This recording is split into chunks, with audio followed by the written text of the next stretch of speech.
हरियाणा विधानसभा चुनाव 2024 के नतीजों ने कई दिग्गजों को झटका दिया है। समाज सेवा के जरिए पहचान बनाने वाले विधायक भी हार गए। ऐसे में कई नेता जो अपने हलके की जनता के लिए फ्री सेवाएं चला रहे थे, उन्होंने चुनाव में हार के बाद सेवाओं को बंद कर दिया है। कोई फ्री बस चलवा रहा था तो कोई सस्ते में लोगों का पेट भरवा रहा था। ये रिपोर्ट देखिए।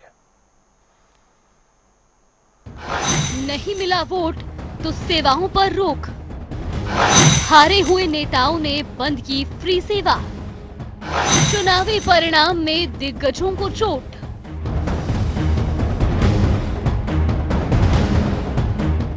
हरियाणा के चुनावी रण में विधायक बनने का सपना देखने वाले ढेरों प्रत्याशी कामयाब नहीं हो पाए।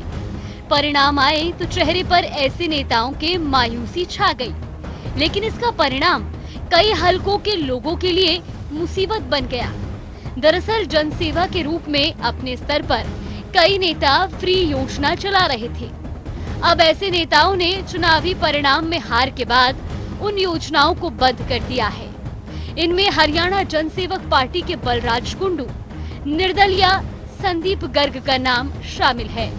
इसके अलावा दो और नाम ऐसे हैं जो फ्री बस योजना चला रहे थे, लेकिन उन्होंने चुनाव के बाद अपनी सेवा को दोबारा शुरू नहीं किया, जिसमें समालखा से कांग्रेस उम्मीदवार और पूर्व विधायक धर्म सिंह छोकर और समालखा से ही पूर्व विधायक रविंद्र मछरौली का नाम शामिल है। दोनों ने चुनाव से पहले ही अलग अलग कारणों से सेवाओं को रोक दिया था और परिणामों के बाद भी अभी तक दोबारा फ्री बस को शुरू नहीं किया है। आइए एक एक कर पूरी कहानी बताते हैं। बलराज कुंडू इस बार विधानसभा चुनाव हार गए। 2019 में वो निर्दलीय चुनाव जीते थे। चुनाव हारने के बाद फ्री बस सेवा को बंद किया। कुंडू लड़कियों के लिए 18 बसें चला रहे थे। 2019 में रोहतक जिले की महम सीट से निर्दलीय चुनाव जीते बलराज कुंडू जन सेवा के लिए पहचान रखते हैं, लेकिन इस बार वो हार गए। हरियाणा जनसेवक पार्टी के प्रमुख और महम से पूर्व विधायक बलराज कुंडू ने महम हलके की छात्राओं को रोहतक तक निशुल्क बस सुविधा देने के लिए 2014 में एक साथ 18 बसें चलाई थी। विभिन्न रूटों पर इन बसों से 42 गांव की 1800 बेटियां सफर करती थी। 2024 में चुनाव हारने के बाद कुंडू के कार्यालय में समर्थकों ने बसें चलाना बंद करने की मांग करते हुए कहा कि बसों को लाभ देने वाले लोगों ने भी एहसान नहीं माना। कुंडू ने कहा कि अब वो अन्य हलकों में बसें चलाएंगे। महम हलके में जब तक कार्यकर्ता नहीं कहेंगे तब तक बसें बंद रहेंगी।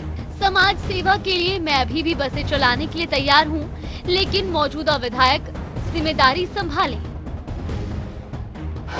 संदीप गर्ग 5 रुपए में भरपेट खाना खिलाते थे। 2022 में लाडवा के पुराने डाकखाने के पास रसोई खोली थी। इस रसोई में लोगों को 5 रुपए में भरपेट खाना मिलता था। अब इस रसोई को बंद कर दिया गया है। पीछा हो जाए साढ़े गंद गोड़ दे, यहाँ खाना बड़ा बढ़िया लगा था। अच्छा था। हाँ अच्छा था। कितने लोग खा जाते थे दिन में? यहाँ पे 500 जार के एड़ गेड़ खा जाते होंगे 5 रुपए में। को लोगों का काम है कहना, ये बात नहीं चेक हो कर दी। कुछ तो लोग कहेंगे, क्या पता क्या किस वजह से बंद करी, ये मालूम नहीं हमको। लेकिन ये जी 1.5 साल के करीब चली जी है। इसमें जी खाना 2 दिन तो जी कड़ी चावल आते थे जी, बाकी जी ये दाल दुआल जी राजमा खाना ठीक आता था जी। 5 रुपये एक बंदे के जी। पूरा जी 150 भी आए जी, 250 भी, 100 भी जी, 70-80 भी चले जी। तो किसने चलाई थी ये जी? संदीप गर्ग जी। बस देखो जी चुनाव के बाद ही बंद करी जी ना, हम तो सोचेंगे जी चुनाव के लिए खोली थी जी ने। ये खड़ा था वहाँ नतीजे आने के बाद अपना इसने रसोई बंद कर दी। आपको बता दें कि संदीप गर्ग बीजेपी के बागी हैं। वो लाडवा से बीजेपी की टिकट मांग रहे थे। यहाँ बीजेपी ने कार्यवाहक मुख्यमंत्री नायब सैनी को उम्मीदवार बनाया। इसके बाद संदीप गर्ग बागी हो गए और निर्दलीय चुनाव लड़ने का फैसला किया। इस चुनाव में उन्हें सिर्फ 2262 वोट मिले। संदीप गर्ग ने अप्रैल 2022 में लाडवा के पुराने डाक खाने के पास रसोई खोली थी। यहाँ वो लोगों को 5 रुपए में भरपेट खाना खिलाते थे। इसके बाद उन्होंने हलके के ही डीग गांव, बाबैन, मथाना, उमरी के अलावा रादौर और शाहबाद में भी रसोई की शुरुआत की। लेकिन अब लोगों का कहना है कि रसोई बंद हो चुकी है। धर्म सिंह छोकर इस बार चुनाव हार गए। फ्री बस की योजना को दोबारा शुरू नहीं किया। आचार संहिता का हवाला देकर रोकी थी सेवा। आपको बता दें कि समालखा से कांग्रेस के पूर्व विधायक धर्म सिंह छोकर ने चुनाव से पहले आचार संहिता का हवाला देकर बस सेवा बंद कर दी थी। छोकर ने छात्राओं की सुविधा को लेकर बापौली और समालखा से पानीपत तक के लिए बसें चला रखी थी। दोनों स्थानों से एक एक बस छात्राओं को पानीपत लाती और छोड़ने जाती थी। एक बस समालखा से खानपुर मेडिकल कॉलेज तक मरीजों और तीमारदारों को लेकर आती जाती थी। हालांकि चुनाव के बाद ये सेवा दोबारा बहाल नहीं हुई।